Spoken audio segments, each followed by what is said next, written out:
Book 10. Let me know thee, O Lord, who knowest me. Let me know thee, as I am known. Power of my soul, enter into it, and fit it for thee, that thou mayest have and hold it without spot or wrinkle. This is my hope, therefore do I speak. And in this hope do I rejoice, when I rejoice healthfully. Other things of this life are the less to be sorrowed for, the more they are sorrowed for, and the more to be sorrowed for, the less men sorrow for them.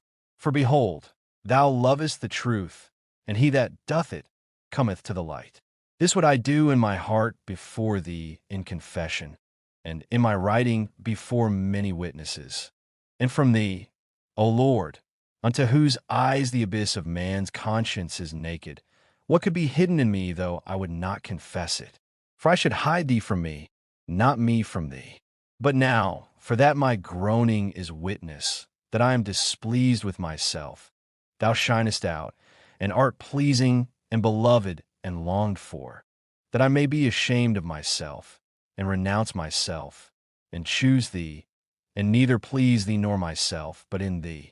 To thee, therefore, O Lord, am I open, whatever I am, and with what fruit I confess unto thee, I have said.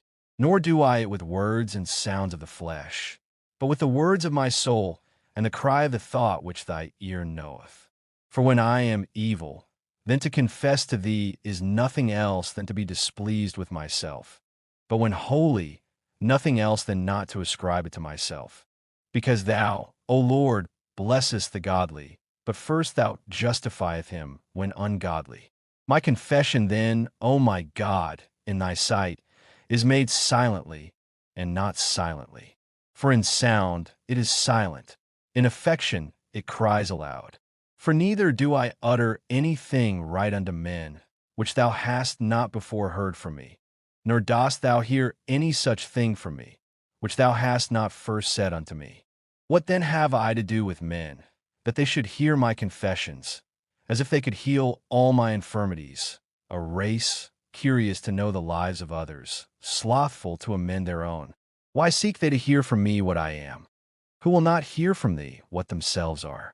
And how know they, when from myself they hear of myself, whether I say true, seeing no man knows what is in man, but the spirit of man which is in him?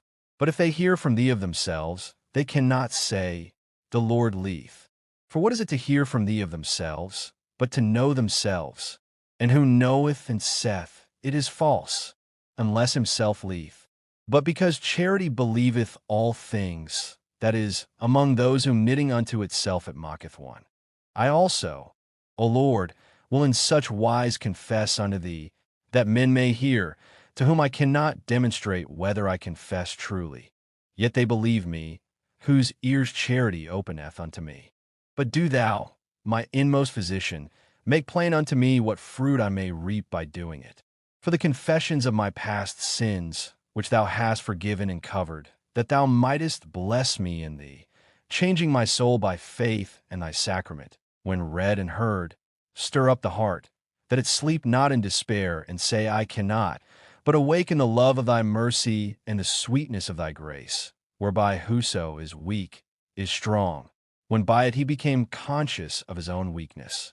And the good delight to hear of the past evils of such as are now freed from them, not because they are evils, but because they have been and are not. With what fruit then, O Lord my God, to whom my conscience daily confesseth, trusting more in the hope of thy mercy than in her own innocency, with what fruit, I pray, do I by this book confess to men also in thy presence what I now am, not what I have been? For that other fruit I have seen and spoken of. But what I now am, at the very time of making these confessions, divers desire to know, who have or have not known me, who have heard from me or of me. But their ear is not at my heart where I am, whatever I am. They wish then to hear me confess what I am within, whither neither their eye, nor ear, nor understanding can reach. They wish it, as ready to believe, but will they know? For charity, whereby they are good, telleth them that in my confessions I lie not, and she in them believeth me. But for what fruit would they hear this? Do they desire to joy with me, when they hear how near, by thy gift, I approach unto thee? and to pray for me, when they shall hear how much I am held back by my own weight. To such will I discover myself. For it is no mean fruit, O Lord my God, that by many thanks should be given to thee on our behalf, and thou be by many entreated for us. Let the brotherly mind love in me what thou teachest is to be loved, and lament in me what thou teachest is to be lamented. Let a brotherly, not a stranger, mind, not that of the strange children, whose mouth talketh of vanity, and their right hand is a right hand of iniquity, but that brotherly mind which when it approveth, rejoiceth for me, and when it disapproveth me, is sorry for me, because whether it approveth or disapproveth, it loveth me. To such will I discover myself. They will breathe freely at my good deeds, sigh for my ill. My good deeds are thine appointments, and thy gifts, my evil ones are my offenses, and thy judgments. Let them breathe freely at the one, sigh at the other, and let hymns and weeping go up into thy sight, out of the hearts of my brethren, thy censors. And do thou, O Lord, be pleased with the incense of thy holy temple. Have mercy upon me according to thy great mercy for thine own name's sake. In no ways forsaking what thou hast begun, perfect my imperfections. This is the fruit of my confessions of what I am, not of what I have been, to confess this, not before thee only, in a secret exultation with trembling, and a secret sorrow with hope, but in the ears also of the believing sons of men, sharers of my joy, and partners in my mortality, my fellow citizens and fellow pilgrims who are gone before, or are to follow on, companions of my way. These are thy servants, my brethren, whom thou willest to be thy sons, my masters, whom thou commandest me to serve, if I would live with thee, of thee. But this thy word were little did it only command by speaking, and not go before in performing. This then I do in deed and word, this I do under thy wings, in over great peril, were not my soul subdued unto thee under thy wings, and my infirmity known unto thee. I am a little one, but my Father ever liveth, and my guardian is sufficient for me. For he is the same who begot me, and defends me. And thou thyself art all my good, thou Almighty, who art with me, yea, before I am with thee. To such then whom thou commandest me to serve will I discover, not what I have been, but what I now am and what I yet am. But neither do I judge myself. Thus therefore I would be heard. For thou, Lord, dost judge me. Because although no man knoweth the things of a man, but the spirit of a man which is in him, yet is there something of man, which neither the spirit of man that is in him itself knoweth. But thou, Lord, knowest all of him, who hast made him. Yet I, though in thy sight I despise myself, and account myself dust and ashes, yet know I something of thee, which I know not of myself. And truly, now we see through a glass darkly, not face to face as yet. So long therefore as I be absent from thee, I am more present with myself than with thee. And yet know I thee that thou art in no ways passible. But what temptations I can resist, what I cannot, I know not. And there is hope, because thou art faithful, who wilt not suffer us to be tempted above that we are able, but wilt with the temptation also make a way to escape, that we may be able to bear it. I will confess then what I know of myself. I will confess also what I know not of myself. And that because what I do know of myself, I know by thy shining upon me. And what I know not of myself, so long know I not it, until my darkness be made as the noonday in thy countenance. Not with doubting, but with assured consciousness do I love thee, Lord. Thou hast stricken my heart with thy word, and I love thee. Yea, also heaven and earth, and all that therein is, behold, on every side they bid me love thee, nor cease to say so unto all, that they may be without excuse. But more deeply wilt thou have mercy on whom thou wilt have mercy, and wilt have compassion on whom thou hast had compassion. Else in deaf ears do the heaven and the earth speak thy praises. But what do I love when I love thee? Not beauty of bodies, nor the fair harmony of time, nor the brightness of the light, so gladsome to our eyes, nor sweet melodies of varied songs, nor the fragrant smell of flowers and ointments and spices, not manna and honey, not limbs acceptable to embracements of flesh. None of these I love, when I love my God. And yet I love a kind of light and melody and fragrance and meat and embracement when I love my God, the light, melody, fragrance, meat, embracement of my inner man, where there shineth unto my soul what space cannot contain, and there soundeth what time beareth not away, and there smelleth what breathing disperseth not, and there tasteth what eating diminisheth not, and there clingeth what satiety divorceth not. This is it which I love when I love my God. And what is this?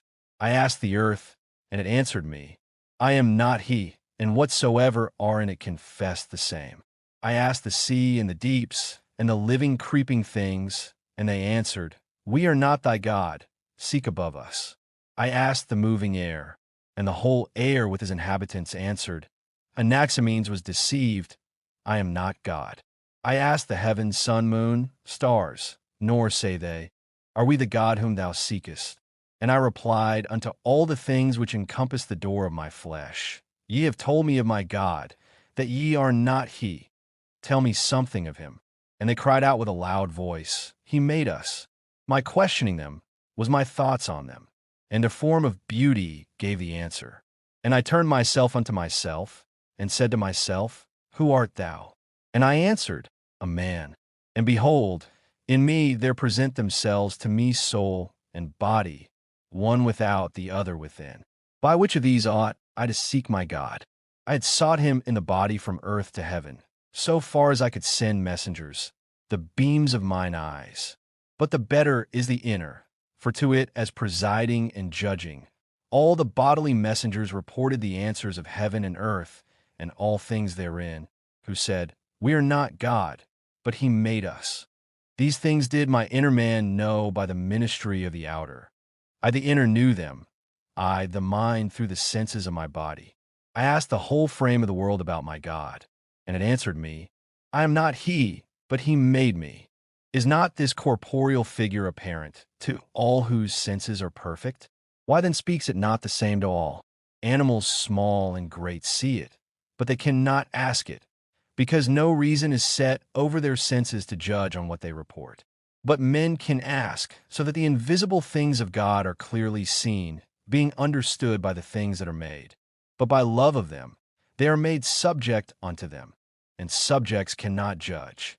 Nor yet do the creatures answer such as ask, unless they can judge. Nor yet do they change their voice, i.e., their appearance. If one man only sees, another seeing asks, so as to appear one way to this man, another way to that. But appearing the same way to both, it is dumb to this, speaks to that. Yea, rather it speaks to all.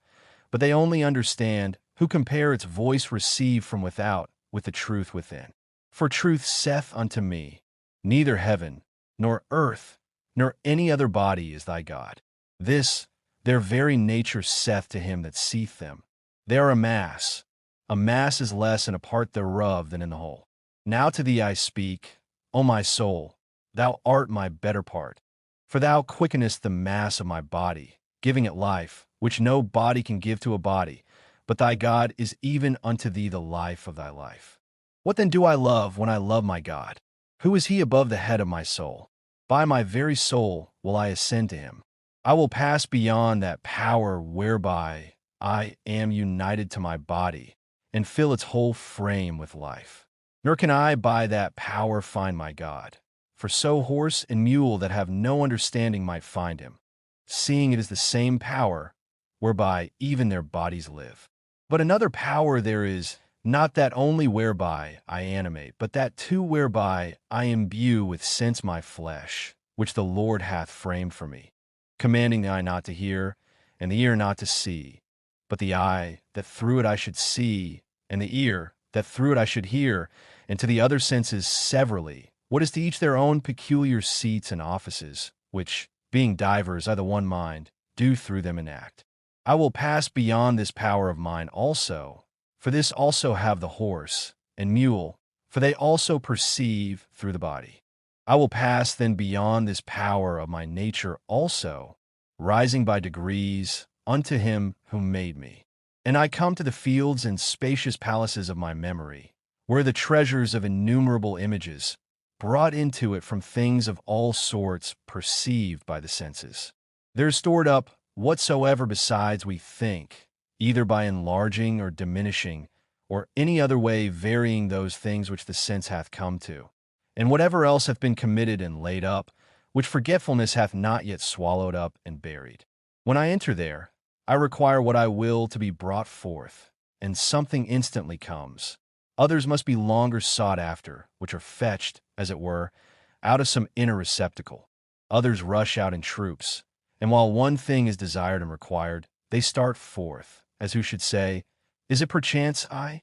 These I drive away with the hand of my heart, from the face of my remembrance, until what I wish for be unveiled, and appear in sight, out of its secret place. Other things come up readily, in unbroken order, as they are called for, those in front making way for the following. And as they make way, they are hidden from sight, ready to come when I will. All which takes place when I repeat a thing by heart. There are all things preserved distinctly and under general heads, each having entered by its own avenue, as light, and all colors and forms of bodies by the eyes, by the ears all sorts of sounds, all smells by the avenue of the nostrils, all tastes by the mouth, and by the sensation of the whole body, what is hard or soft, hot or cold, or rugged, heavy or light, either outwardly or inwardly to the body.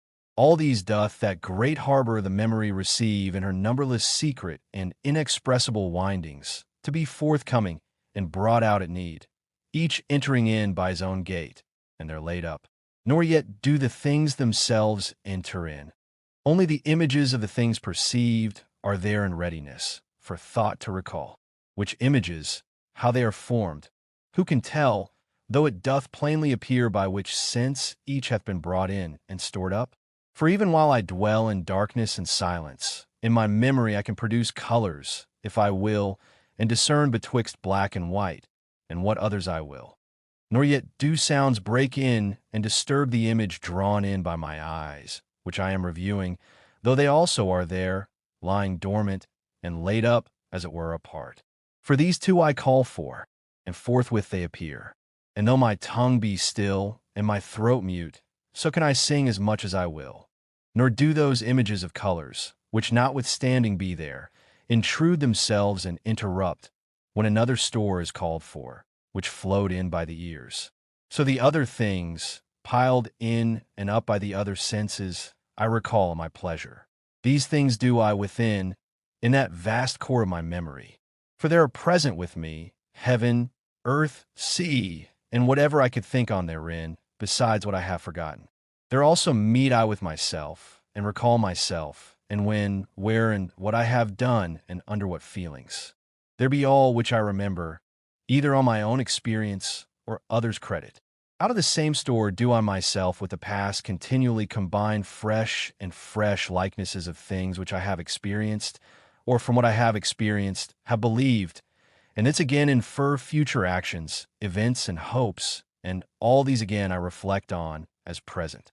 I will do this or that, say I to myself, in that great receptacle of my mind, stored with the images of things so many and so great. And this or that will follow. Oh, that this or that might be.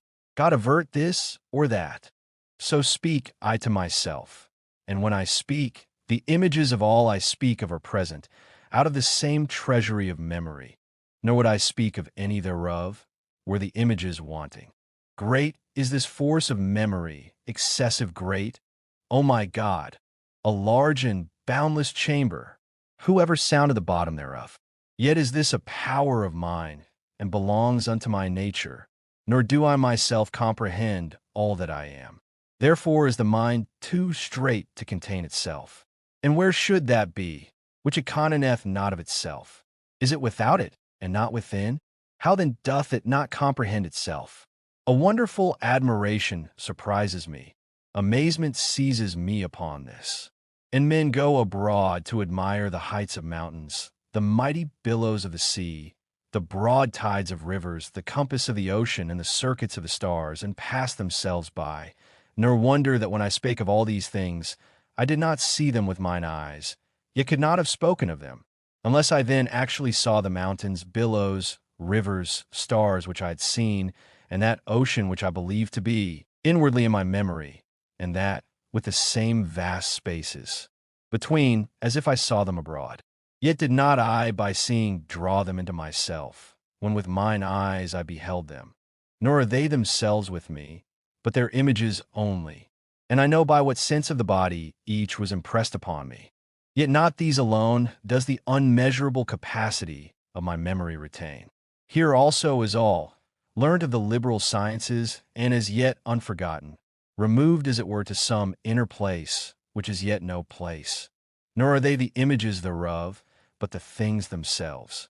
For what is literature, what the art of disputing, how many kinds of questions there be, whatsoever of these I know, in such manner exists in my memory, as that I have not taken in the image and left out the thing, or that it should have sounded and passed away like a voice fixed on the ear by that impress, whereby it might be recalled, as if it sounded when it no longer sounded, or as a smell while it passes and evaporates into air affects the sense of smell, whence it conveys into the memory and image of itself, which remembering we renew, or as meat, which verily in the belly hath now no taste, and yet in the memory still in a manner tasteth, or as any thing which the body by touch perceiveth, and which when removed from us, the memory still conceives.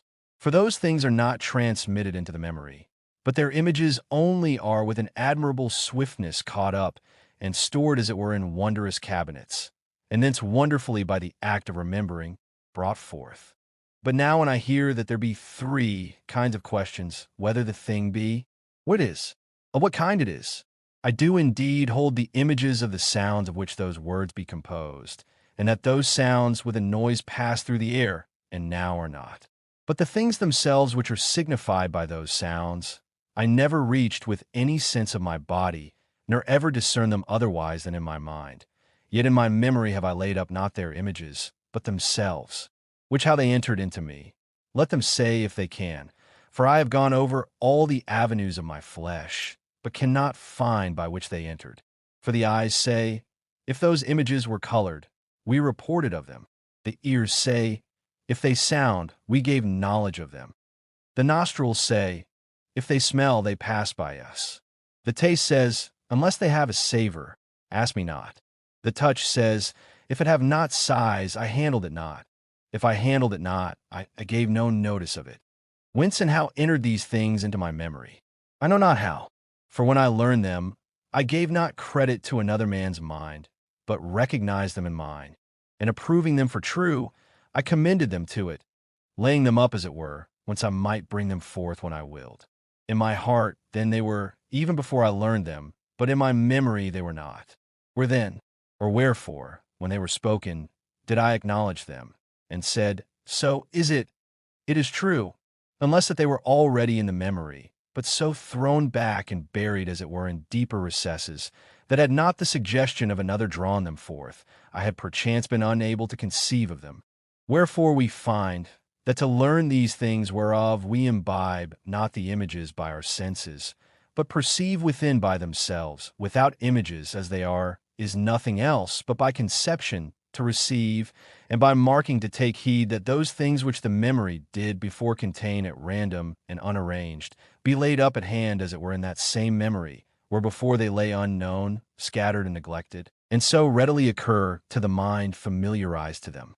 And how many things of this kind does my memory bear which have been already found out, and, as I said, placed as it were at hand, which we were said to have learned and come to know, which were I for some short space of time deceased call to mind, they are again so buried, and glide back, as it were, into the deeper recesses, that they must again, as if new, be thought out thence, for other abode they have none, but they must be drawn together again, that they may be known, that is to say, they must as it were be collected together from their dispersion, whence the word cogitation is derived.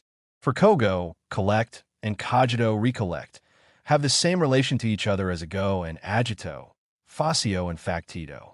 But the mind hath appropriated to itself this word cogitation, so that, not what is collected anyhow, but what is recollected i.e., brought together in the mind, is properly said to be cogitated or thought upon.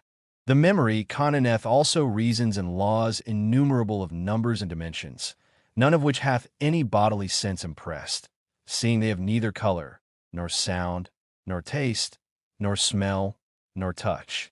I have heard the sound of the words whereby, when discussed, they are denoted, but the sound are other than the things.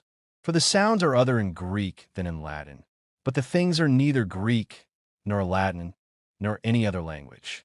I have seen the lines of architects, the very finest, like a spider's thread, but those are still different. They are not the images of those lines which the eye of flesh showed me. He knoweth them, whosoever, without any conception whatsoever of a body, recognizes them within himself.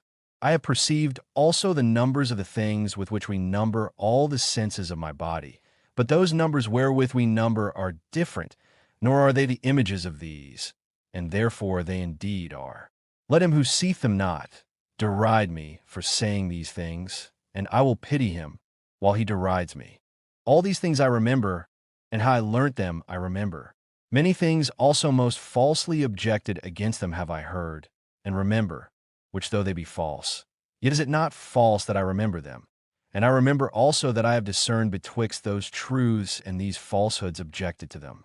And I perceive that the present discerning of these things is different from remembering that I oftentimes discerned them when I often thought upon them.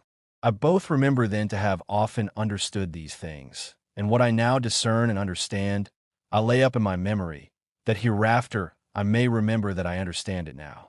So then I remember also to have remembered, as if hereafter I shall call to remembrance, that I have now been able to remember these things, by the force of memory, shall I call it, to remembrance. The same memory contains also the affections of my mind, not in the same manner that my mind itself contains them, when it feels them, but far otherwise, according to a power of its own. For without rejoicing I remember myself to have joyed, and without sorrow do I recollect my past sorrow, and that I once feared, I review without fear, and without desire call to mind a past desire. Sometimes, on the contrary, with joy do I remember my forepast sorrow, and with sorrow, joy, which is not wonderful, as to the body, for mind is one thing, body another. If I therefore with joy remember some past pain of body, it is not so wonderful.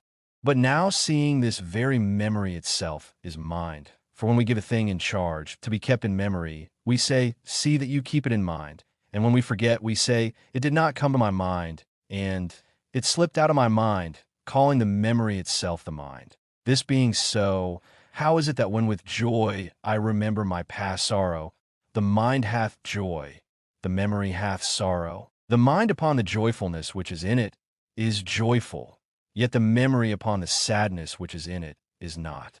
Sad? Does the memory perchance not belong to the mind? Who will say so? The memory then is, as it were, the belly of the mind, and joy and sadness, like sweet and bitter food, which, when committed to the memory, are as it were passed into the belly, where they may be stowed, but cannot taste. Ridiculous it is to imagine these to be alike, and yet are they not utterly unlike. But behold, out of my memory I bring it, when I say there be four perturbations of the mind, desire, joy, fear, sorrow, and whatsoever I can dispute thereon, by dividing each into its subordinate species, and by defining it, in my memory find I what to say, and thence do I bring it. Yet am I not disturbed by any of these perturbations, when by calling them to mind I remember them. Yet, and before I recalled and brought them back, they were there, and therefore could they, by recollection then, be brought. Perchance then, as meat is by chewing the cud brought up out of the belly, so by recollection these out of the memory. Why then does not the disputer, thus recollecting, taste in the mouth of his musing the sweetness of joy or the bitterness of sorrow? Is the comparison unlike in this, because not in all respects like? For who would willingly speak thereof, if so oft as we name grief or fear, we should be compelled to be sad or fearful? And yet could we not speak of them, do we not find in our memory not only the sounds of the names according to the images impressed by the senses of the body, but notions of the very things themselves which we never receive by any avenue of the body, but which the mind itself perceiving by the experience of its own passions, committed to the memory, or the memory of itself retained, without being committed unto it. But whether by images or no, who can readily say? Thus, I name a stone, I name the sun, the things themselves not being present to my senses, but their images to my memory. I name a bodily pain, yet it is not present with me, when nothing aches. Yet unless its image were present to my memory, I should not know what to say thereof, nor in discoursing discern pain from pleasure. I name bodily health, being sound in body, the thing itself is present with me. Yet, unless its image also were present in my memory, I could by no means recall what the sound of this name should signify. Nor would the sick, when health were named, recognize what were spoken, unless the same image were by the force of memory retained, although the thing itself were absent from the body. I name numbers whereby we number, and not their images, but themselves are present in my memory. I name the image of the sun, and that image is present in my memory. For I recall not the image of its image, but the image itself is present to me, calling it to mind. I name memory, and I recognize what I name. And where do I recognize it, but in the memory itself? Is it also present to itself by its image, and not by itself? What, when I name forgetfulness, and withal recognize what I name? When should I recognize it? Did I not remember it? I speak not of the sound of the name, but of the thing which it signifies, which if I had forgotten, I could not recognize what that sound signifies. When then I remember memory, memory itself is, through itself, present with itself. But when I remember forgetfulness, there are present both memory and forgetfulness. Memory whereby I remember, forgetfulness which I remember. But what is forgetfulness but the privation of memory? How, then, is it present that I remember it, since when present I cannot remember? But if what we remember we hold it in memory, yet, unless we did remember forgetfulness, we could never at the hearing of the name recognize the thing thereby signified. Then forgetfulness is retained by memory. Present then it is that we forget not, and being so, we forget. It is to be understood from this that forgetfulness, when we remember it, is not present to the memory by itself, but by its image. Because if it were present by itself, it would not cause us to remember, but to forget. Who now shall search out this? Who shall comprehend how it is? Lord, I truly toil therein, yea, and toil in myself. I am become a heavy soil requiring over much sweat of the brow. For we are not now searching out the regions of heaven, or measuring the distances of the stars, or inquiring the balancings of the earth. It is I myself who remember, I the mind. It is not so wonderful, if what I myself am not, be far from me. But what is nearer to me than myself? And lo, the force of mine own memory is not understood by me, though I cannot so much as name myself without it. For what shall I say, when it is clear to me that I remember forgetfulness? Shall I say that that is not in my memory, which I remember? Or shall I say that forgetfulness is for this purpose in my memory, that I might not forget? Both are most absurd. What third way is there? How can I say that the image of forgetfulness is retained by my memory, not forgetfulness itself, when I remember it? How could I say this either, seeing that when the image of anything is impressed on the memory, the thing itself must needs be first present, whence that image may be impressed? For thus do I remember Carthage, thus all places where I have been, thus men's faces whom I have seen, and things reported by the other senses, thus the health or sickness of the body.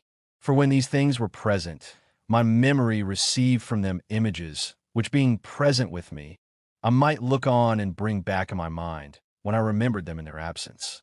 If then this forgetfulness is retained in the memory through its image, not through itself, then plainly itself was once present, that its image might be taken. But when it was present, how did it write its image in the memory, seeing that forgetfulness by its presence effaces even what it finds already noted? And yet, in whatever way, although that way be past conceiving and explaining, yet certain am I that I remember forgetfulness itself also, whereby what we remember is effaced. Great is the power of memory, a fearful thing, O my God, a deep and boundless manifoldness. And this thing is the mind, and this am I myself. What am I then, O my God? What nature am I? A life various and manifold, and exceeding immense. Behold in the plains and caves and caverns of my memory, innumerable and innumerably full of innumerable kinds of things, either through images as all bodies, or by actual presence, as the arts, or by certain notions or impressions, as the affections of the mind, which, even when the mind doth not feel, the memory retaineth, while yet whatsoever is in the memory is also in the mind. Over all these do I run. I fly. I dive on this side and on that, as far as I can, and there is no end. So great is the force of memory, so great the force of life, even in the mortal life of man. What shall I do then? Without my true life, my God, I will pass even beyond this power of mine, which is called memory. Yeah, I will pass beyond it, that I may approach unto thee, O sweet light. What sayest thou to me? See, I am mounting up through my mind towards thee who abidest above me. Yeah, I now will pass beyond this power of mine, which is called memory, desirous to arrive at thee, whence thou mayest be arrived at, and to cleave unto thee, whence one may cleave unto thee. For even beasts and birds have memory, else could they not return to their dens and nests, nor many other things they are used unto. Nor indeed could they be used to anything but by memory. I will pass then beyond memory also, that I may arrive at him who hath separated me from the four-footed beasts, and made me wiser than the fowls of the air. I will pass beyond memory also, and where shall I find thee, thou truly good and certain sweetness? And where shall I find thee? If I find thee without my memory, then do I not retain thee in my memory. And how shall I find thee, if I remember thee not? For the woman that had lost her groat, and sought it with a light, unless she had remembered it, she had never found it. For when it was found, whence should she know whether it were the same, unless she remembered it? I remember to have sought and found many a thing, and this I thereby know, that when I was seeking any of them, and was asked, Is this it? Is that it? So long said I no, until they were offered me which I sought, which had I not remembered whatever it were, though it were offered me, yet should I not find it, because I could not recognize it. And so it ever is when we seek and find any lost thing. Notwithstanding, when anything is by chance lost from the sight, not from the memory, as any visible body, yet its image is still retained within, and it is sought until it be restored to sight. And when it is found, it is recognized by the image which is within. Nor do we say that we have found what was lost, unless we recognize it. Nor can we recognize it, unless we remember it. But this was lost to the eyes, but retained in the memory. But what when the memory itself loses anything, as falls out when we forget and seek that we may recollect? Where in the end do we search, but in the memory itself? And there, if one thing be perchance offered instead of another, we reject it, until what we seek meets us. And when it doth, we say, This is it, which we should not unless we recognized it, nor recognize it unless we remembered it. Certainly, then we had forgotten it, or had not the whole escaped us, but by the part whereof we had hold was the lost part sought for, and that the memory felt that it did not carry on together all which it was wont, and maimed, as it were, by the curtailment of its ancient habit, demanded the restoration of what it missed? For instance, if we see or think of some one known to us, and having forgotten his name, try to recover it, whatever else occurs connects itself not therewith, because it was not wont to be thought upon together with him, and therefore is rejected until that present itself, whereon the knowledge reposes equably as its wonted object. And whence does that present itself? But out of the memory itself. For even when we recognize it on being reminded by another, it is thence it comes. For we do not believe it as something new, but, upon recollection, allow what was named to be right. But were it utterly blotted out of the mind, we should not remember it, even when reminded. For we have not as yet utterly forgotten that, which we remember ourselves to have forgotten. What then we have utterly forgotten, though lost, we cannot even seek after. How then do I seek thee, O Lord? For when I seek thee, my God, I seek a happy life. I will seek thee, that my soul may live. For my body liveth by my soul, and my soul by thee.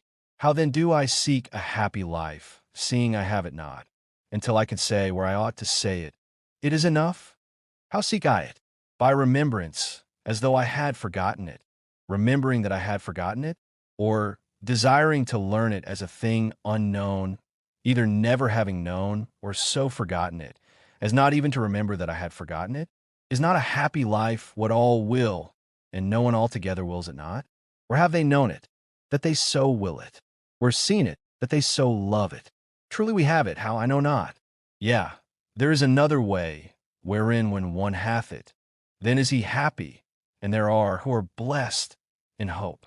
These have it in a lower kind than they who have it in very deed. Yet are they better off than such as are happy neither in deed nor in hope. Yet even these, had they it not in some sort, would not so will to be happy, which that they do will, is most certain.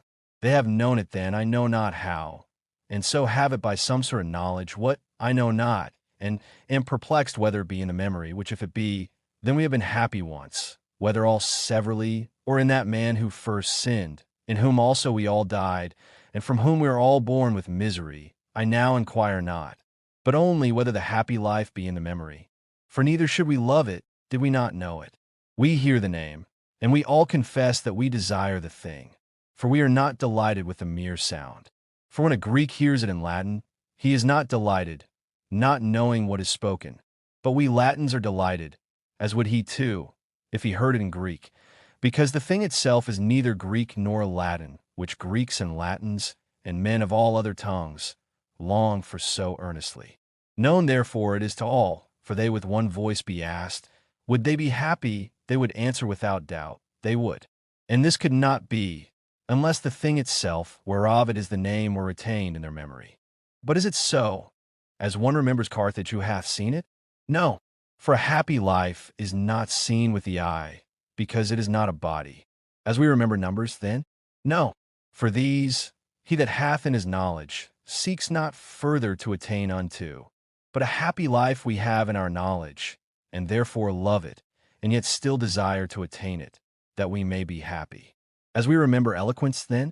No, for although upon hearing this name also, some call to mind the thing, who still are not yet eloquent, and many who desire to be so, whence it appears that it is in their knowledge.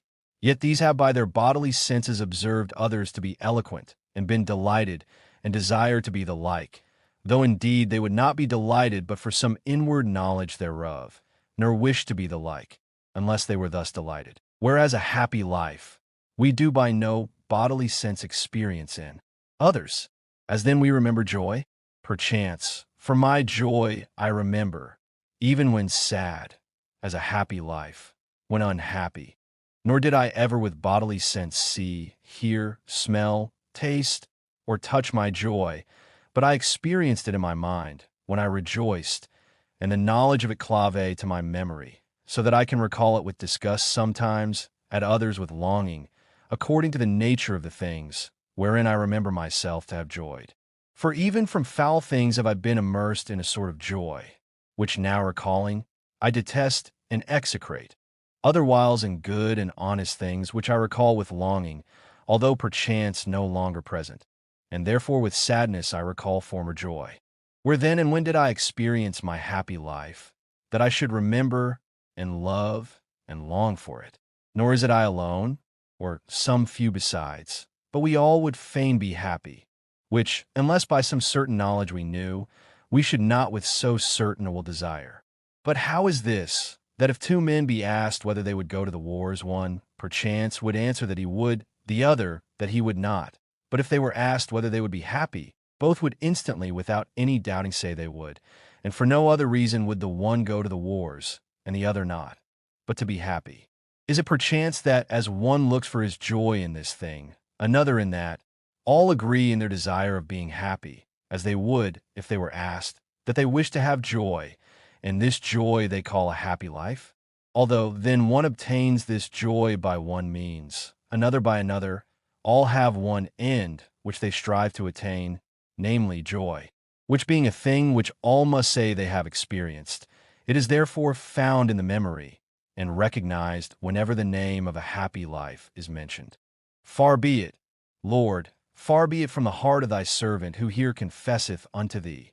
Far be it, that, be the joy what it may, I should therefore think myself happy. For there is a joy which is not given to the ungodly, but to those who love thee for thine own sake, whose joy thou thyself art. And this is the happy life, to rejoice to thee, of thee, for thee. This is it, and there is no other. For they who think there is another, pursue some other, and not the true joy. It is not there will turned away from some semblance of joy. It is not certain, then, that all wish to be happy, inasmuch as they who wish not to joy in thee, which is the only happy life, do not truly desire the happy life. Or do all men desire this? But because the flesh lusteth against the spirit, and the spirit against the flesh, that they cannot do what they would, they fall upon that which they can, and are content therewith, because what they're not able to do, they do not will so strongly as would suffice to make them able. For I ask anyone, had he rather joy in truth or in falsehood? They will as little hesitate to say in the truth as to say that they desire to be happy, for a happy life is joy in the truth. For this is a joying in thee, art the truth, O God my light, health of my countenance, my God. This is the happy life which all desire. This life which alone is happy, all desire. To joy in the truth, all desire. I have met with many that would deceive. Who would be deceived? No one. Where then did they know this happy life, save where they know the truth also? For they love it also, since they would not be deceived. And when they love a happy life, which is no other than joying in the truth, then also do they love the truth, which yet they would not love, were there not some notice of it in their memory. Why then joy they not in it? Why are they not happy? Because they are more strongly taken up with other things which have more power to make them miserable than that which they so faintly remember to make them happy. For there is yet a little light in men. Let them walk, that the darkness overtake them not. But why doth truth generate hatred, and the man of thine, preaching the truth, become an enemy to them? Whereas a happy life is loved, which is nothing else but joying in the truth. Unless that truth is in that kind loved, that they who love anything else would gladly have that which they love to be the truth. And because they would not be deceived, would not be convinced that they are so. Therefore do they hate the truth for that thing's sake which they loved instead of the truth. They love truth when she enlightens. They hate her when she reproves. For since they would not be deceived, and would deceive, they love her when she discovers herself unto them, and hate her when she discovers them, when she shall so repay them, that they who would not be made manifest by her, she both against their will makes manifest, and herself becometh not manifest unto them. Thus doth the mind of man, thus blind and sick, foul and ill-favored, wish to be hidden, but that it should be hidden from it, it wills not. But the contrary is requited it, that itself should not be hidden from the truth, but the truth is hid from it. Yet even thus miserable, it had rather joy in truths than in falsehoods. Happy then will it be, when, no distraction interposing, it shall joy in that only truth, by whom all things are true. See what a space I have gone over in my memory, seeking thee. O Lord, I have not found thee without it, nor have I found anything concerning thee, but what I have kept in memory, ever since I learnt thee. For since I learnt thee, I have not forgotten thee. For where I found truth, there found I my God, the truth itself, which since I learnt, I have not forgotten. Since then I learnt thee, thou residest in my memory, and there do I find thee, when I call thee to remembrance, and delight in thee. These be my holy delights, which thou hast given me in thy mercy, having regard to my poverty. But where in my memory residest thou? O Lord, where residest thou there? What manner of lodging hast thou framed for thee? What manner of sanctuary hast thou builded for thee? Thou hast given this honor to my memory, to reside in it. But in what quarter of it thou residest, that am I considering?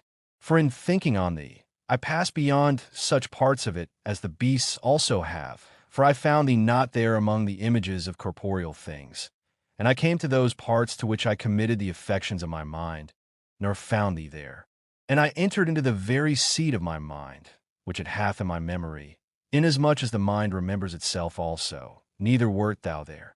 For as thou art not a corporeal image, nor the affection of a living being, as when we rejoice, condole, desire, fear, remember, forget, or the like, so neither art thou the mind itself, because thou art the Lord God of the mind, and all these are changed. But thou remainest unchangeable over all, and yet hast vouchsafed to dwell in my memory, since I learnt thee. And why seek I now in what place thereof thou dwellest, as if there were places therein? Sure I am, that in it thou dwellest, since I have remembered thee ever since I learnt thee, and there I find thee, when I call thee to remembrance. Where then did I find thee, that I might learn thee? For in my memory thou wert not, before I learned thee. Where then did I find thee, that I might learn thee, but in thee above me? Place there is none. We go backward and forward, and there is no place. Everywhere, O truth, dost thou give audience to all who ask counsel of thee, and at once answerest all, though on manifold matters they ask thy counsel. Clearly dost thou answer, though all do not clearly hear. All consult thee on what they will, though they hear not always what they will. He is thy best servant, who looks not so much to hear that from thee, which himself willeth, as rather to will that, which from thee he heareth. Too late loved I thee, O thou beauty of ancient days, yet ever new. Too late I loved thee, and behold, thou wert within, and I abroad, and there I searched for thee, deformed I, plunging amid those fair forms which thou hadst made. Thou wert with me, but I was not with thee. Things held me far from thee, which, unless they were in thee, were not at all. Thou calledst and shoutedst, and burstest my deafness. Thou flashedst, shonest, and scatteredst my blindness. Thou breathedst odors, and I drew in breath and panted for thee. I tasted and hunger and thirst. Thou touchedst me, and I burned for thy peace. And all my hope is nowhere but in thy exceeding great mercy. Give what thou enjoinest, and enjoin what thou wilt. Thou enjoinest us continency. And when I knew, saith one, that no man can be continent, unless God give it, this also was a part of wisdom to know whose gift she is. By continency verily are we bound up and brought back into one, whence we were dissipated into many. For too little doth he love thee, who loves anything with thee, which he loveth not for thee. O love, who ever burnest and never consumest. O charity, my God, kindle me.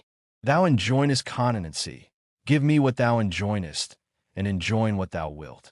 Verily, thou enjoinest me continency from the lust of the flesh, the lust of the eyes, and the ambition of the world. Thou enjoinest continency from concubinage, and for wedlock itself, thou hast counseled something better than what thou hast permitted. And since thou gavest it, it was done, even before I became a dispenser of thy sacrament. But there yet live in my memory, whereof I have much spoken, the images of such things as my ill custom there fixed, which haunt me, strengthless when I am awake, but in sleep, not only so as to give pleasure, but even to obtain assent, and what is very like reality. Yea, so far prevails the illusion of the image in my soul and in my flesh, that when asleep, false visions persuade to that which when waking, the true cannot. Am I not then myself, O Lord my God? And yet there is so much difference betwixt myself and myself, within that moment wherein I pass from waking to sleeping, or return from sleeping to waking. Where is reason then, which, awake, resisteth such suggestions? And should the things themselves be urged on it, it remaineth unshaken. Is it clasped up with the eyes? Is it lulled asleep with the senses of the body? And whence is it that often even in sleep we resist, and mindful of our purpose, and abiding most chastely in it, yield no assent to such enticements? And yet so much difference there is, that when it happeneth otherwise, upon waking we return to peace of conscience, and by this very difference discover that we did not, will yet we be sorry that in some way it was done in us. Art thou not mighty, God Almighty, so as to heal all the diseases of my soul, and by thy more abundant grace, to quench even the impure motions of my sleep? Thou wilt increase, Lord, thy gifts more and more in me, that my soul may follow me to thee, disentangled from the birdlime of concupiscence, that it rebel not against itself, and even in dreams not only not, through images of sense, commit those debasing corruptions, even to pollution of the flesh, but not even to consent unto them. For that nothing of this sort should have, over the pure affections even of sleeper, the very least influence, not even such as a thought would restrain. To work this, not only during life, but even at my present age, is not hard for the Almighty, who art able to do above all that we ask or think.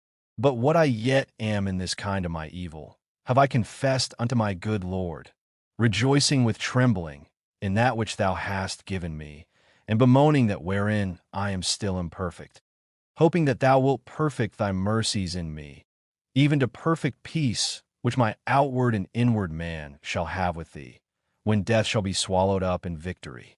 There is another evil of the day, which I would were sufficient for it.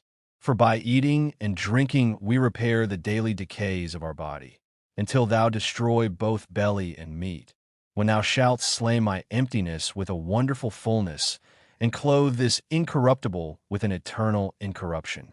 But now the necessity is sweet unto me, against which sweetness I fight, that I be not taken captive, and carry on a daily war by fastings, often bringing my body into subjection, and my pains are removed by pleasure. For hunger and thirst are in a manner pains. They burn and kill like a fever, unless the medicine of nourishments come to our aid, which since it is at hand through the consolations of thy gifts, with which land and water and air serve our weakness, our calamity is termed gratification. This hast thou taught me, that I should set myself to take food as physic. But while I am passing from the discomfort of emptiness to the content of replenishing, in the very passage the snare of concupiscence besets me. For that passing is pleasure, nor is there any other way to pass thither, whither we needs must pass. And health being the cause of eating and drinking, there joineth itself as an attendant a dangerous pleasure, which mostly endeavors to go before it, so that I may for her sake do what I say I do, or wish to do, for health's sake. Nor have each the same measure, for what is enough for health is too little for pleasure. And oft it is uncertain whether it be the necessary care of the body, which is yet asking for sustenance, or whether a voluptuous deceivableness of greediness is proffering its services. In this uncertainty the unhappy soul rejoiceth, and therein prepares an excuse to shield itself, glad that it appeareth not what sufficeth for the moderation of health, that under the cloak of health it may disguise the matter of gratification. These temptations I daily endeavor to resist, and I call on thy right hand, and to thee do I refer my perplexities, because I have as yet no settled counsel herein. I hear the voice of my God commanding, let not your hearts be overcharged with surfeiting and drunkenness. Drunkenness is far from me. Thou wilt have mercy that it come not near me. But full feeding sometimes creepeth upon thy servant. Thou wilt have mercy that it may be far from me. For no one can be continent unless thou give it. Many things thou givest us, praying for them. And what good soever we have received before we prayed, from thee we received it. Yet to the end we might afterwards know this, did we before receive it. Drunkard was I never, but drunkards have I known made sober by thee. From thee then it was, that they who never were such should not so be, as from thee it was, that they who have been should not ever so be. And from thee it was, that both might know from whom it was. I heard another voice of thine, go not after thy lusts, and from thy pleasure turn away. Yet by thy favor have I heard that which I have much loved. Neither if we eat, shall we abound. Neither if we eat not, shall we lack. Which is to say, neither shall the one make me plenteous, nor the other miserable. I heard also another, for I have learned in whatsoever state I am, therewith to be content. I know how to abound and how to suffer need. I can do all things through Christ that strengtheneth me. Behold a soldier of the heavenly camp, not the dust which we are. But remember, Lord, that we are dust, and that of dust thou hast made man. And he was lost and is found. Nor could he of himself do this, because he whom I so loved, saying this through the inbreathing of thy inspiration, was of the same dust.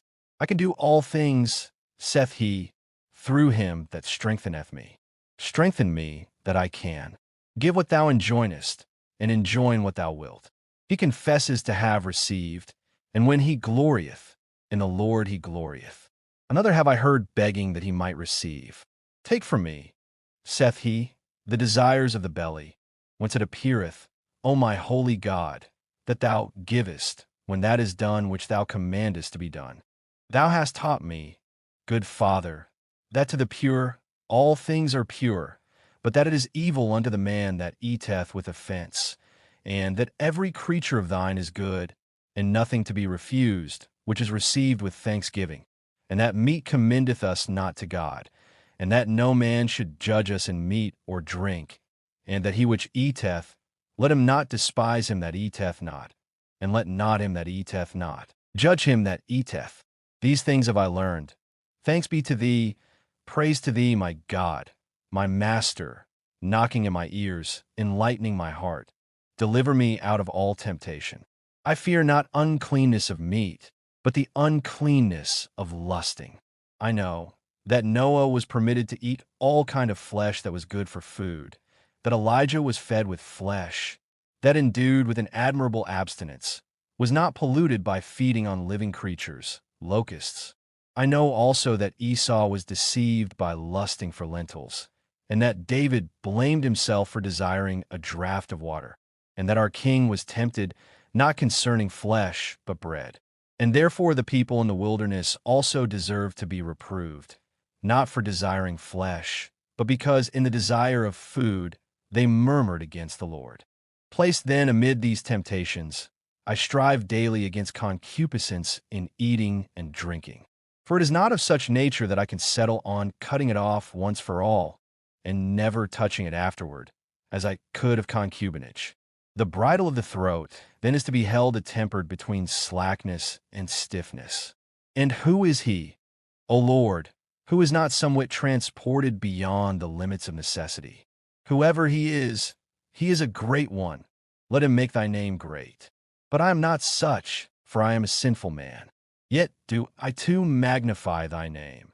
And he mocketh intercession to thee for my sins, who hath overcome the world, numbering me among the weak members of his body, because thine eyes have seen that of him, which is imperfect, and in thy book shall all be written.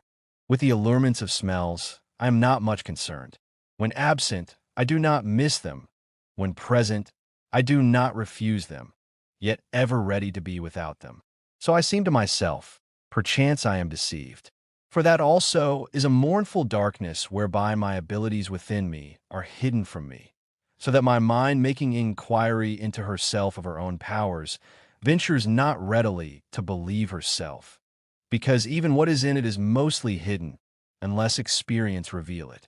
And no one ought to be secure in that life, the whole whereof is called a trial, that he who hath been capable of worse to be made better, may not likewise of better be made worse. Our only hope, only confidence, only assured promise is thy mercy. The delights of the ear had more firmly entangled and subdued me, but thou didst loosen and free me. Now, in those melodies which thy words breathe soul into, when sung with a sweet and attuned voice, I do a little repose, yet not so as to be held thereby, but that I can disengage myself when I will. But with the words which are their life, and whereby they find admission into me, themselves seek in my affections a place of some estimation, and I can scarcely assign them one suitable. For at one time I seemed to myself to give them more honor than is seemly, feeling our minds to be more holily and fervently raised unto a flame of devotion by the holy words themselves when thus sung, than when not, and that the several affections of our spirit, by a sweet variety, have their own proper measures in the voice and singing, by some hidden correspondence wherewith they are stirred up. But this contentment of the flesh, to which the soul must not be given over to be enervated, doth oft beguile me, the sense not so waiting upon reason as patiently to follow her. But having been admitted merely for her sake, it strives even to run before her, and lead her. Thus in these things I unawares sin, but afterwards am aware of it. At other times, shunning over anxiously this very deception, I err in too great strictness, and sometimes to that degree, as to wish the whole melody of sweet music which is used to David's psalter banished from my ears, and the church's too. And that mode seems to me safer, which I remember to have been often told me of Athanasius, Bishop of Alexandria, who made the reader of the psalm utter it with so slight inflection of voice, that it was nearer speaking than singing. Yet again, when I remember the tears I shed at the psalmody of thy church, in the beginning of my recovered faith, and how at this time I am moved, not with the singing, but with the things sung, when they're sung with a clear voice and modulation most suitable, I acknowledge the great use of this institution. Thus I fluctuate between peril of pleasure and approved wholesomeness, inclined to rather, though not as pronouncing an irrevocable opinion, to approve of the usage of singing in the church, that so by the delight of the ears the weaker minds may rise to the feeling of devotion. Yet when it befalls me to be more moved with the voice than the words sung, I confess to have sinned penally, and then had rather not hear music. See now my state. Weep with me, and weep for me, ye, whoso regulate your feelings within, as that good action ensues. For you who do not act, these things touch not you. But thou, O Lord my God, hearken, behold, and see, and have mercy and heal me, thou, in whose presence I become a problem to myself, and that is my infirmity.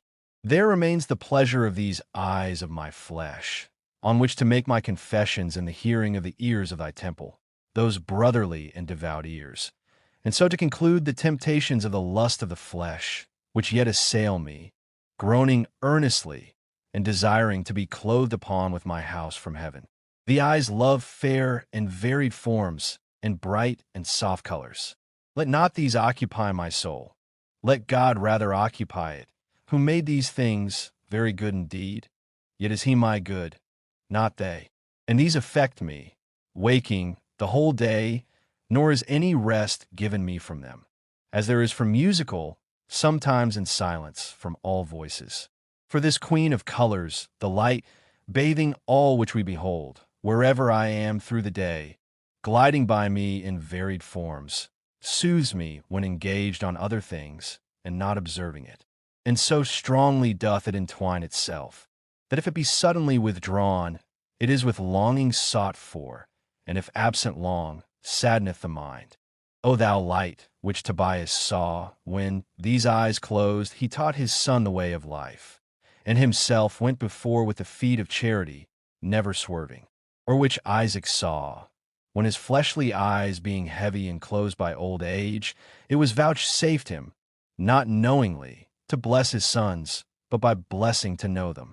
Or which Jacob saw, when he also, blind through great age, with illumined heart, in the persons of his sons shed light on the different races of the future people, in them foresignified, and laid his hands, mystically crossed, upon his grandchildren by Joseph, not as their father by his outward eye corrected them, but as himself inwardly discerned. This is the light, it is one, and all are one, who see and love it. But that corporeal light whereof I spake, it seasoneth the life of this world for her blind lovers, with an enticing and dangerous sweetness. But they who know how to praise thee for it, O all-creating Lord, take it up in thy hymns, and are not taken up with it in their sleep. Such would I be. These seductions of the eyes I resist, lest my feet wherewith I walk upon thy way be ensnared. And I lift up mine invisible eyes to thee, that thou wouldest pluck my feet out of the snare. Thou dost ever and anon pluck them out, for they are ensnared. Thou ceasest not to pluck them out, while I often entangle myself in the snares on all sides laid. Because thou that keepest Israel shalt neither slumber nor sleep. What innumerable toys, made by divers arts and manufactures, in our apparel, shoes, utensils, and all sorts of works, in pictures also and divers images, and these far exceeding all necessary and moderate use, and all pious meaning, have men added to tempt their own eyes withal, outwardly following what themselves make, inwardly forsaking him by whom themselves were made, and destroying that which themselves have been made. But I, my God and my glory, do hence also sing a hymn to thee, and do consecrate praise to him who consecrateth me, because those beautiful patterns which through men's souls are conveyed into their cunning hands come from that beauty which is above our souls, which my soul day and night sigheth after. But the framers and followers of the outward beauties derive thence the rule of judging of them, but not of using them. And he is there, though they perceive him not, that so they might not wander, but keep their strength for thee, and not scatter it abroad upon pleasurable weariness. And I, though I speak and see this, entangle my steps with these outward beauties. But thou pluckest me out, O Lord, thou pluckest me out, because thy loving kindness is before my eyes. For I am taken miserably, and thou pluckest me out mercifully, sometimes not perceiving it, when I had but lightly lighted upon them, otherwhiles with pain, because I had stuck fast in them. To this is added another form of temptation more manifoldly dangerous. For besides that concupiscence of the flesh which consisteth in the delight of all senses and pleasures, wherein its slaves, who go far from thee, waste and perish, the soul hath, through the same senses of the body, a certain vain and curious desire, veiled under the title of knowledge and learning, not of delighting in the flesh, but of making experiments through the flesh, the seat whereof being in the appetite of knowledge, and sight being the sense chiefly used for attaining knowledge, it is in divine language called the lust of the eyes. For to see belongeth properly to the eyes, yet we use this word of the other senses also when we employ them in seeking knowledge.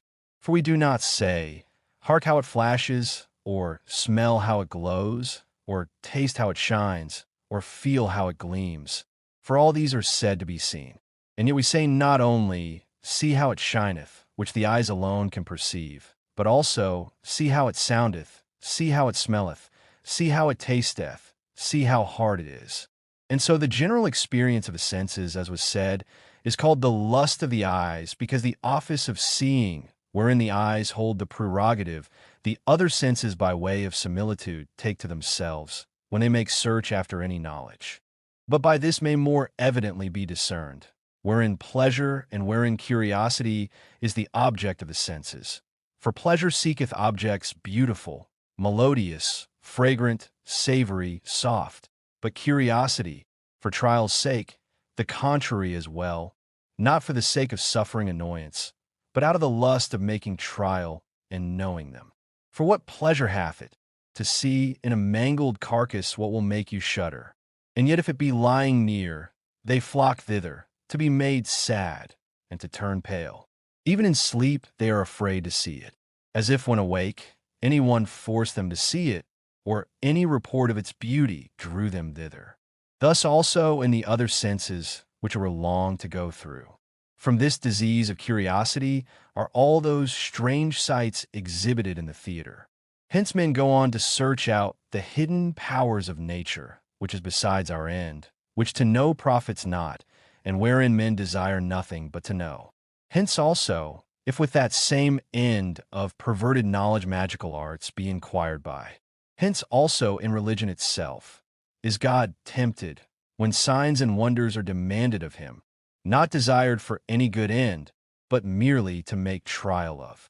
In this so vast wilderness, full of snares and dangers, behold, many of them I have cut off and thrust out of my heart, as thou hast given me, O God of my salvation. And yet when dare I say, since so many things of this kind buzz on all sides about our daily life, when dare I say that nothing of this sort engages my attention or causes in me an idle interest? True, the theaters do not now carry me away, nor care I to know the courses of the stars, nor did my soul ever consult ghosts departed. All sacrilegious mysteries I detest. From thee, O Lord my God, to whom I owe humble and single-hearted service. By what artifices and suggestions doth the enemy deal with me to desire some sign? But I beseech thee by our King, and by our pure and holy country, Jerusalem, that as any consenting thereto is far from me, so may it ever be further and further. But when I pray thee for the salvation of any, my end and intention is far different. Thou givest and wilt give me to follow thee willingly, doing what thou wilt. Notwithstanding, in how many most petty and contemptible things is our curiosity daily tempted, and how often we give way, who can recount? How often do we begin as if we were tolerating people telling vain stories, lest we offend the weak? Then by degrees we take interest therein. I go not now to the circus to see a dog coursing a hare, but in the field if passing, that coursing peradventure will distract me even from some weighty thought, and draw me after it. Not that I turn aside the body of my beast, yet still incline my mind thither.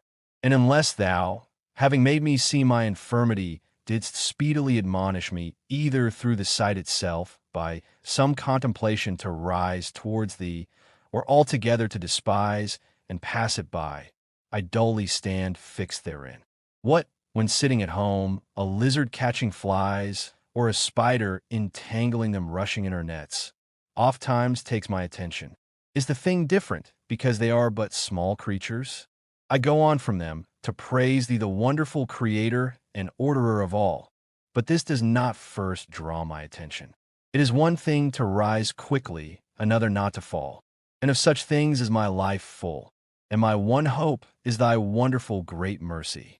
For when our heart becomes the receptacle of such things, and is overcharged with throngs of this abundant vanity, then are our prayers also thereby often interrupted and distracted. And whilst in thy presence we direct the voice of our heart to thine ears, this so great concern is broken off by the rushing in of I know not what idle thoughts. Shall we then account this also among things of slight concernment? Or shall aught bring us back to hope, save thy complete mercy, since thou hast begun to change us? And thou knowest how far thou hast already changed me, who first healedst me of the lust of vindicating myself, that so thou mightest forgive all the rest of my iniquities, and heal all my infirmities, and redeem life from corruption, and crown me with mercy and pity, and satisfy my desire with good things, who didst curb my pride with thy fear, and tame my neck to thy yoke. And now I bear it, and it is light unto me, because so hast thou promised, and hast made it. And verily so it was, and I knew it not, when I feared to take it. But, O Lord, thou alone Lord without pride, because thou art the only true Lord, who hast no Lord. Hath this third kind of temptation also ceased from me, or can it cease through this whole life? To wish, namely, to be feared and loved of men, for no other end, but that we may have a joy therein, which is no joy. A miserable life this, and a foul boastfulness. Hence especially it comes that men do neither purely love nor fear thee. And therefore dost thou resist the proud, and givest grace to the humble. Yea, thou thunderest down upon the ambitions of the world, and the foundations of the mountains tremble. Because now certain offices of human society make it necessary to be loved and feared of men. The adversary of our true blessedness layeth hard at us, everywhere spreading his snares of well done, that greedily catching at them, we may be taken unawares, and sever our joy from thy truth, and set it in the deceivingness of men, and be pleased at being loved and feared, not for thy sake, but in thy stead. And thus having been made like him, he may have them for his own, not in the bands of charity, but in the bonds of punishment, who purposed to set his throne in the north, that dark and chilled they might serve him, pervertedly and crookedly imitating thee. But we, O Lord, behold, we are thy little flock. Possess us as thine. Stretch thy wings over us, and let us fly under them. Be thou our glory. Let us be loved for thee, and thy word feared in us. Who would be praised of men when thou blamest, will not be defended of men when thou judgest, nor delivered when thou condemnest. But when not the sinner is praised in the desires of his soul, nor he blessed who doth ungodlily. But a man is praised for some gift which thou hast given him, and he rejoices more at the praise for himself than that he hath the gift for which he is praised. He also is praised, while thou dispraisest. Better is he who praised than he who is praised. For the one took pleasure in the gift of God and man. The other was better pleased with the gift of man than of God. By these temptations we are assailed daily, O Lord. Without ceasing are we assailed. Our daily furnace is the tongue of men. And in this way also thou commandest us continence. Give what thou enjoinest, and enjoin what thou wilt.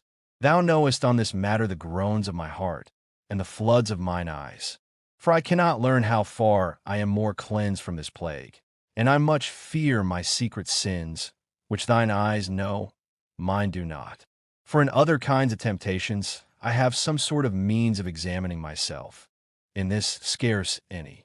For in refraining my mind from the pleasures of the flesh and idle curiosity, I see how much I have attained to when I do without them, foregoing or not having them.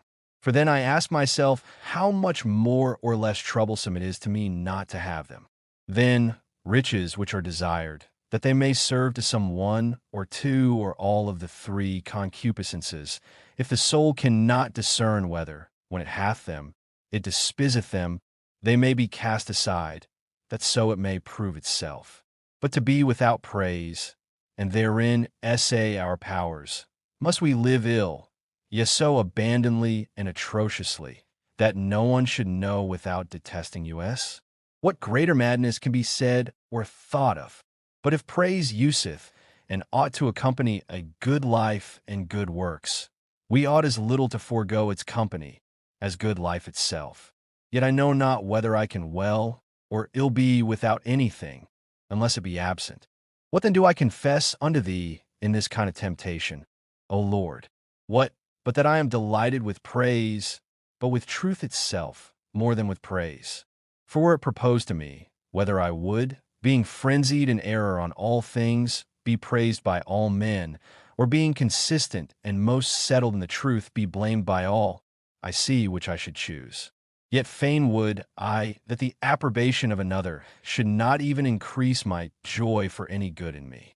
Yet I own it doth increase it, and not so only, but dispraise doth diminish it. And when I am troubled at this my misery, an excuse occurs to me, which of what value it is, thou God knowest, for it leaves me uncertain. For since thou hast commanded us not continency alone, that is, from what things to refrain our love, but righteousness also, that is, whereon to bestow it, and hast willed us to love not the only, but our neighbor also. Often, when pleased with intelligent praise, I seem to myself to be pleased with the proficiency or towardliness of my neighbor, or to be grieved for evil in him, when I hear him dispraise either what he understands not, or is good. For sometimes I am grieved at my own praise, either when those things be praised in me, in which I mislike myself, or even lesser and slight goods are more esteemed than they ought. Behold, in thee, O truth, I see that I ought not to be moved at my own praises for my own sake, but for the good of my neighbor. And whether it be so with me, I know not. For herein I know less of myself than of thee. I beseech now, O my God, discover to me myself also, that I may confess unto my brethren, who are to pray for me, wherein I find myself maimed. Let me examine myself again more diligently. If in my praise I am moved with the good of my neighbor, why am I less moved if another be unjustly dispraised than if it be myself? Why am I more stung by reproach cast upon myself than at that cast upon another with the same injustice before me? Know I not this also? Or is it last that I deceive myself, and do not the truth before thee in my heart and tongue? This madness put far from me. O Lord, lest mine own mouth be to me the sinner's oil to make fat my head.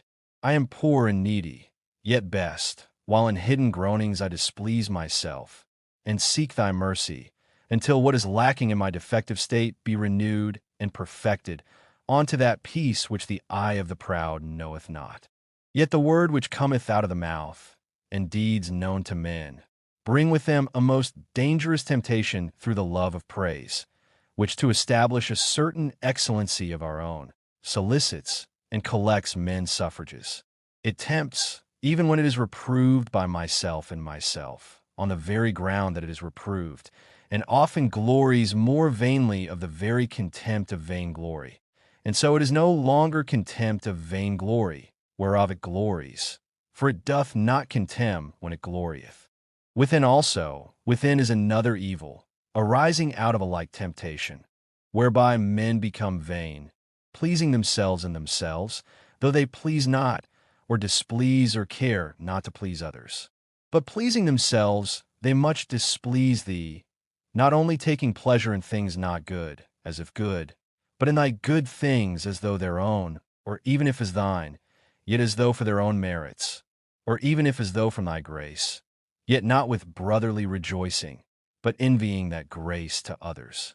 In all these and the like perils and travails, thou sayest the trembling of my heart, and I rather feel my wounds to be cured by thee than not inflicted by me.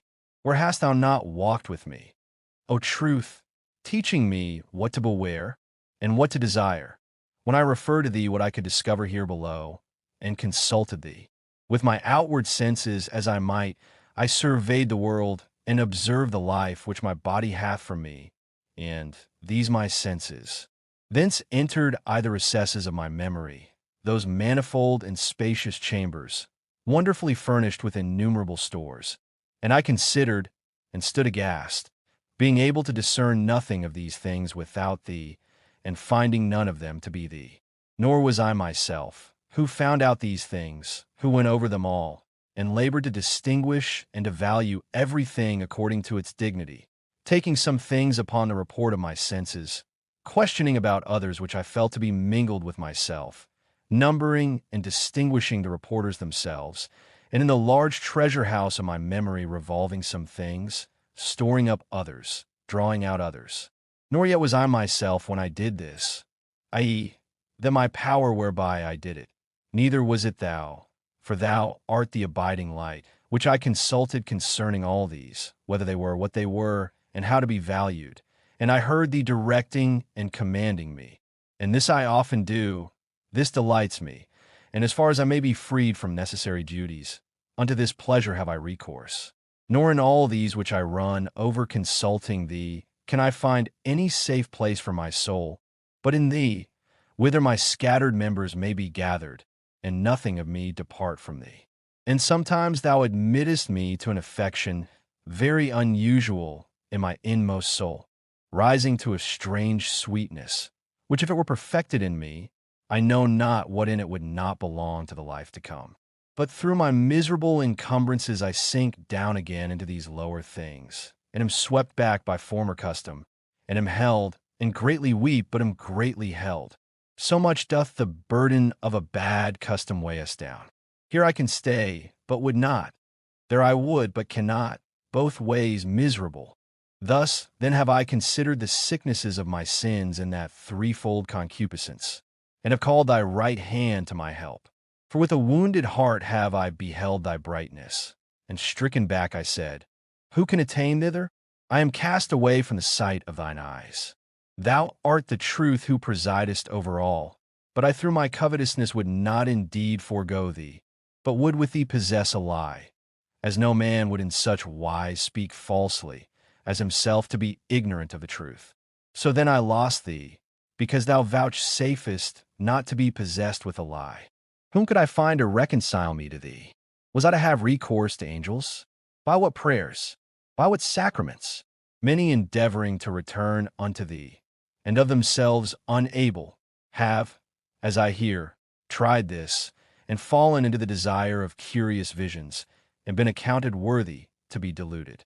For they, being high-minded, sought thee by the pride of learning, swelling out rather than smiting upon their breasts, and so by the agreement of their heart, drew unto themselves the princes of the air, the fellow conspirators of their pride, by whom, through magical influences, they were deceived, seeking a mediator by whom they might be purged, and there was none. For the devil it was, transforming himself into an angel of light. And it much enticed proud flesh, that he had no body of flesh. for they were mortal and sinners. But thou, Lord, to whom they proudly sought to be reconciled, art immortal and without sin. But a mediator between God and man must have something like to God, something like to men. Lest being in both like to man, he should be far from God, or if in both like God, too unlike man, and so not be a mediator. That deceitful mediator then, by whom in thy secret judgments pride deserved to be deluded, hath one thing in common with man, that is sin. Another he would seem to have in common with God, and not being clothed with the mortality of flesh, would vaunt himself to be immortal. But since the wages of sin is death, this hath he in common with men, that with them he should be condemned to death. But the true mediator, whom in thy secret mercy thou hast showed to the humble, and sentest, that by his example also they might learn that same humility, that mediator between God and man, the man Christ Jesus, appeared betwixt mortal sinners and the immortal just one, mortal with men, just with God, that because the wages of righteousness is life and peace, he might by a righteousness conjoined with God make void that death of sinners, now made righteous, which he willed to have in common with them. Hence he was showed forth to holy men of old, that so they, through faith in his passion to come, as we through faith of it past, might be saved. For as man, he was a mediator, but as the Word, not in the middle between God and man, because equal to God, and God with God, and together one God. How hast thou loved us, good Father, who sparedst not thine only Son, but deliveredst him up for us ungodly? How hast thou loved us, for whom he that thought it no robbery to be equal with thee, was made subject even to the death of the cross, he alone, free among the dead, having power to lay down his life, and power to take it again. For us to thee both victor and victim, and therefore victor, because the victim, for us to thee priest and sacrifice, and therefore priest because the sacrifice, making us to thee of servants, sons by being born of thee, and serving us. Well then is my hope strong in him, that thou wilt heal all my infirmities, by him who sitteth at thy right hand and mocketh intercession for us. Else should I despair. For many and great are my infirmities, many they are, and great, but thy medicine is mightier. We might imagine that thy word was far from any union with man, and despair of ourselves, unless he had been made flesh and dwelt among us. Affrighted with my sins and the burden of my misery, I had cast in my heart, and had purpose to flee to the wilderness. But thou forbadest me, and strengthenedst me, saying, Therefore Christ died for all, that they which live may now no longer live unto themselves, but unto him that died for them. See, Lord, I cast my care upon thee, that I may live and consider wondrous things out of thy law. Thou knowest my unskillfulness and my infirmities. Teach me and heal me. He, thine only Son, in whom are hid all the treasures of wisdom and knowledge, hath redeemed me with his blood. Let not the proud speak evil of me, because I meditate on my ransom, and eat and drink and communicate it, and poor, desire to be satisfied from him, amongst those that eat and are satisfied, and they shall praise the Lord who seek him.